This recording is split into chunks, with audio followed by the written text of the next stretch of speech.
ఇక మళ్ళా ఇంకొకటి అదే టీఆర్ఎస్కు కాంగ్రెస్కు తేడా లేదు అని చెప్పడానికి కేసీఆర్ మార్గంలోనే కేసీఆర్ అడుగుజాడల్లోనే ఇప్పుడున్నటువంటి కాంగ్రెస్ సర్కారు కూడా పోతుందని చెప్పడానికి ఇదొకటి. భూమి విలువ పెంచండి, రాష్ట్రంలో భూముల ధరల పెంపునకు చర్యలు తీసుకోవాలన్న సీఎం రేవంత్. రిజిస్ట్రేషన్ విలువకు వాస్తవ విలువకు మధ్య భారీ వ్యత్యాసం ఉంటుందని వెల్లడి. నిబంధనల ప్రకారం ఏడాదికోసారి పెంచాలి. రాష్ట్రంలో అన్ని చోట్ల భూములు స్థిరాస్తుల రేట్లు భారీగా పెరిగాయి. ఆ స్థాయిలో రిజిస్ట్రేషన్లు స్టాంపుల ద్వారా వచ్చే ఆదాయం పెరగలేదు. ఏ ప్రాంతాల్లో ధరలు సవరించాలి, వేటికి ఎంత సవరించాలో శాస్త్రీయంగా నిర్ధారించాలి. రాబడి పెంపుతో పాటు స్థిరాస్తి నిర్మాణ రంగాన్ని ప్రోత్సహించేలా సవరణలు ఉండాలి. ఆదాయం పెంపు మార్గాలపై ఉన్నత స్థాయి సమీక్ష. వరుసగా మూడో ఏడాది కూడా పన్ను ఆదాయంలో వృద్ధి, గణాంకాలు వెల్లడి. 2023-24 బడ్జెట్ ప్రతిపాదనలకు మించి వచ్చిన రాబడులు. బడ్జెట్ ప్రతిపాదించింది 1,31,000 కోట్లు, రాబడి 1,35,000 కోట్లు. కాంగ్రెస్ అధికారంలోకి వచ్చాక 48,000 కోట్ల పన్ను ఆదాయం. అంతకుముందు ఏడాదితో పోలిస్తే 2,000 కోట్లు ఎక్కువ వచ్చింది. సేమ్ మళ్ళీ ఇదే భూముల ధరలు పెంచాలి, రిజిస్ట్రేషన్ స్టాంపు డ్యూటీ పెంచుకోవాలి, లేకపోతే ఎక్సైజ్ డ్యూటీకి సంబంధించిన స్టాంపులు పెంచుకోవాలి, ఆ ధరలు పెంచుకోవాలి. కాంగ్రెస్కు టీఆర్ఎస్కు వ్యత్యాసం ఏంది?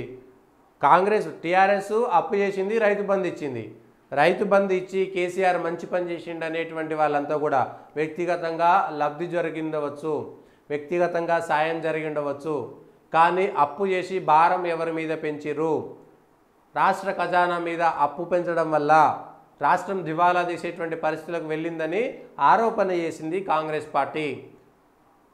ధనిక రాష్ట్రంగా ఉన్నటువంటి తెలంగాణను అప్పుల రాష్ట్రంగా చేసినటువంటి కేసీఆర్ను దించేయాలి అని చెప్పింది కాంగ్రెస్ పార్టీ, బీజేపీ పార్టీ. అప్పుడున్నటువంటి ప్రతిపక్షంలో ఉన్నటువంటి వాళ్ళు. కాంగ్రెస్ అధికారంలోకి వచ్చింది. అప్పుల రాష్ట్రంగా మార్చినటువంటి తెలంగాణను అప్పులు లేకుండా అప్పులు తీర్చి ఆదాయం పెంచుకునేటువంటి మార్గం అంటే మళ్ళా ప్రజల మీద భారం వేయడమేనా? వాళ్ళు అప్పు చేసి రైతు బంధిస్తే మీరు అప్పు తెచ్చి రైతు రుణమాఫీ చేయాలనేటువంటి కమిషన్ ఒకటి ఏర్పాటు చేయాలి, దానికి కార్పొరేషన్ ఒకటి ఏర్పాటు చేయాలి. రైతులకు అప్పులు తీర్చాలంటే కొత్త అప్పులు చేయాలి. ఈ అప్పు చేసినటువంటి అప్పు తీర్చడానికి ఇంకొక అప్పు చేయాలి, మళ్ళీ అప్పు తీర్చడానికి ఇంకొక అప్పు చేయాలి. అంటే అప్పు తీర్చడానికి అప్పు తీర్చడానికి అప్పు చేసి పప్పు కూడు. అంతకంటే ఎక్కువ ఏం లేదు. ఏం చేస్తారు అంతకంటే ఎక్కువ? అంతకంటే ఎక్కువ చేసేది ఉన్నది. రాష్ట్రంలో భూముల విలువల పెంపునకు చర్యలు తీసుకోవాలని ముఖ్యమంత్రి రేవంత్ రెడ్డి ఉన్నతాధికారులను ఆదేశించారు. భూముల రిజిస్ట్రేషన్ విలువకు వాస్తవ విలువకు మధ్య భారీ వ్యత్యాసం ఉంటుందని, అందువల్ల భూముల మార్కెట్ విలువను పెంచాలనికి చేయాలి. ఏ ప్రాంతాల్లో ధరలను సవరించాలి, వ్యవసాయ భూములు, ఖాళీ స్థలాలు, ప్లాట్లు, అపార్ట్మెంట్లు వేటికి ఎంత సవరించాలనేది శాస్త్రీయంగా నిర్ధారణ జరగాలి. మళ్ళీ ఇది ఒక పెద్ద లొల్లి అవుతుంది దీనికి సంబంధించి కూడా. మళ్ళీ రాష్ట్రంలో భూముల మార్కెట్ విలువ సవరణ, రిజిస్ట్రేషన్ ఛార్జీలు, స్టాంపు డ్యూటీలు, అధికారులకు సీఎం రేవంత్ ఆదేశాలు. రాష్ట్రానికి ప్రధానంగా ఆదాయం తెచ్చిపెట్టే వాణిజ్య పన్నులు, స్టాంపులు, రిజిస్ట్రేషన్లు, ఎక్సైజు, మైనింగ్ విభాగాల అధికారులతో సీఎం రేవంత్ రెడ్డి, మంత్రి పొంగులేటి శ్రీనివాసరెడ్డి, జూపల్లి కృష్ణారావు సచివాలయంలో సమావేశమయ్యారు. ఈ సందర్భంగా భూముల మార్కెట్ విలువలు, రిజిస్ట్రేషన్ ఛార్జీలు, స్టాంపు డ్యూటీలపై చర్చ జరిగింది. హైదరాబాద్తో పాటు రాష్ట్రంలోని అన్ని చోట్ల భూముల స్థిరాస్తుల విలువ బాగా పెరిగాయని, అదే స్థాయిలో రెవెన్యూ రాబడులు, రిజిస్ట్రేషన్ల, స్టాంపు డ్యూటీల పెరగలేదని గుర్తించారు.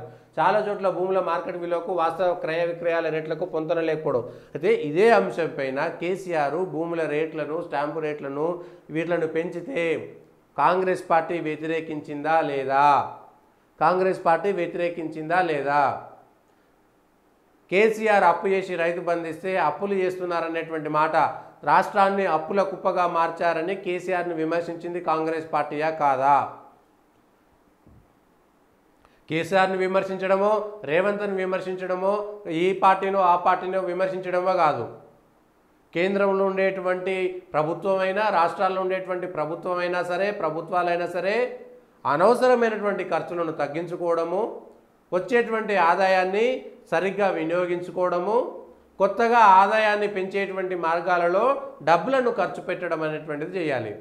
కానీ ప్రభుత్వాలు చేస్తున్నటువంటి ఖర్చు ఆదాయాన్ని పెంచేటువంటివి కాకుండా, ఖర్చులు తగ్గించేటివి కాకుండా, ఇబ్బడి ముబ్బడిగా ఉచిత పథకాల పేరు మీద వచ్చినటువంటి డబ్బులను పంపకాలు చేసి పప్పు బెల్లాలు పంచినట్టుగా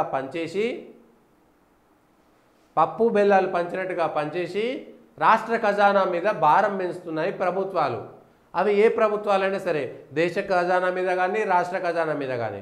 అయితే తెచ్చినటువంటి అప్పులను సద్వినియోగం చేసుకుంటున్నామా? తెచ్చినటువంటిది ప్రొడక్టివిటీ ఉత్పాదకత పెంచి మనం ఇవాళ 10 రూపాయలు ఖర్చు చేసి అప్పు చేసి 10 రూపాయలు ఖర్చు పెడితే ఆ 10 రూపాయలు రేపు ఎల్లుండో మళ్ళీ ఒక 10 రూపాయలను మనకు పెంచే విధంగా డబ్బులు వచ్చే విధంగా చేయాల్సినటువంటి అవసరం ఉన్నది. అట్లా పెంచే వాటి మీద ఖర్చు పెట్టాలి. ఒక రోడ్ వేసినామంటే ఆ రోడ్డు మనకు 1 లీటర్ పెట్రోల్ కాలేదు అంతకుముందు, ఈ రోడ్ వేసినాక 1/2 లీటర్ పెట్రోల్నే ఎక్కువ దూరం పోతున్నాం, సమయం ఆదా అయింది.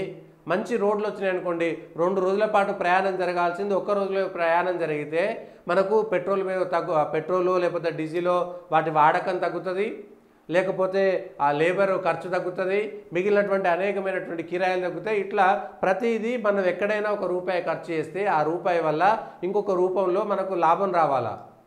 కానీ ఖర్చులు పెంచి ఇబ్బడి ముబ్బడిగా మీకు నెలకు 2000 ఇస్తాం, నెలకు 3500 ఇస్తాం, పెన్షన్లు పెంచేస్తాం, ఉచితంగా ఇది ఇస్తాం, ఉచితంగా అది ఇస్తాం, మీరు తిని పండురి తాగి దొర్లురి, ఇంతకంటే ఎక్కువ ఏమీ లేదు. మద్యం పైన ధరలు పెంచాల్సిందే. ఇదే కాంగ్రెస్ సర్కారు, ఇదే కాంగ్రెస్ పార్టీ ప్రతిపక్షంలో ఉన్నప్పుడు బెల్ట్ షాపులను రద్దు చేస్తామనేటువంటి మాట చెప్పారు. ఇవాళ బెల్ట్ షాపులను ఎందుకు రద్దు చేయలేదు? కేవలం ఒక సంతకం పెడితే బెల్ట్ షాపులు రద్దు అవుతాయి. మద్యం పైన మద్యాన్ని అనేటువంటిది ఆదాయ వనరుగా కేసీఆర్ మార్చుకున్నాడు. మద్యం అమ్మకాల ద్వారా రాష్ట్ర ప్రభుత్వం నడుస్తుందని విమర్శలు చేసినటువంటి కాంగ్రెస్ బీజేపీ ఇవాళ కాంగ్రెస్ అధికారంలోకి వచ్చింది. ఇవాళ అదే మద్యం ఆదాయం పైన బెల్ట్ షాపుల పైన తెలంగాణ అనేది తాగి ఊగుతున్నది ఊర్లల్లో. ఎన్నడో ఏడాదికో 2 ఏళ్లకో లేకపోతే ఏడాదికి 1 సారో 2 సార్లో దావత్లకో పండుగలకో పబ్బానికో మంచుకో చెడుకో తాగేటువంటి వాళ్ళు ఇవాళ ప్రతిరోజు ఊర్లలో ఎన్ని బీర్లు ఎంత మందు తాగుతున్నారో లెక్క చేయండి. అందుబాటులోకి తేవడం వల్లనే కదా ఇదంతా జరిగింది. అందుబాటులోకి తేవడం వల్లనే కదా, అందుబాటులో లేకుండా అవసరం లేకపోతే అయిపోయేది కదా.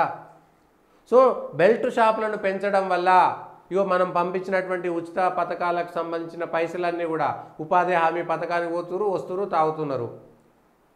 అంతే, ఏం లేదు. ఉపాధి హామీ పథకానికి పోతున్నారు, 320 రూపాయలు చేతికి వస్తాయి, 10 రోజులు 20 రోజులు పోతారు, రాగానే 90 రూపాయలు 100 రూపాయలు ఇస్తే ఇంత 90 ml వచ్చేస్తుంది, కథం. ఒక చీప్ లిక్కర్ ఒక తాగేస్తారు, ఇంట్లో వండుకుంటారు, ఇంట్లో కొట్లాట్లు అవుతాయి. దీనిపైన ఎవరు చర్యలు తీసుకోవాలి? విమర్శించినటువంటి వాళ్ళు